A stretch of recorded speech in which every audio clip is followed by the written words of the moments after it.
দেখুন, বাংলার মানুষ তৃণমূলের কদর্য রূপ সামনে আবার প্রকাশিত হলো।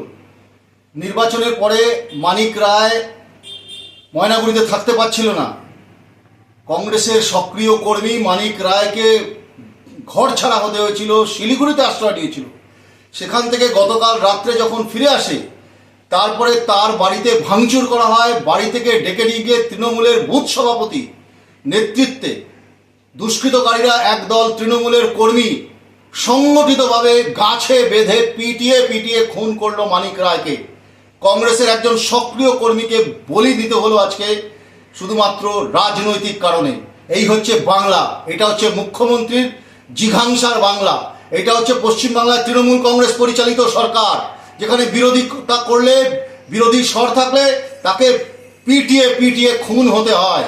এই বাংলায় চলছে, এটাই এগিয়ে বাংলার মডেল। এখানে দুষ্কৃতকারীরা, তৃণমূল, দুষ্কৃতকারী, পুলিশ একসঙ্গে বিরোধীদের ওপর আক্রমণ হানিয়ে আনছে প্রতিদিন, প্রতিনিয়ত। গত কয়েক বছর ধরে কংগ্রেস কর্মীদের খুন হতে হচ্ছে, নির্যাতিত হতে হচ্ছে, পিটিয়ে মারা হচ্ছে, বাড়ি ঘর দোর সম্পত্তি জ্বালিয়ে দেওয়া হচ্ছে। এটাই তৃণমূল, এটাই তৃণমূলের আসল চরিত্র। আমরা ধিক্কার জানাই, অবিলম্বে দোষীদের গ্রেপ্তার করতে পারবো। ধিক্কার জানাই, লজ্জা, বাংলার লজ্জা। বিরোধী করার অপরাধে আজকে খুন হতে হলো এক রাজবংশী মানিক রায়ের মতো একটা তরতাজা প্রাণকে আমাদের হারাতে হলো।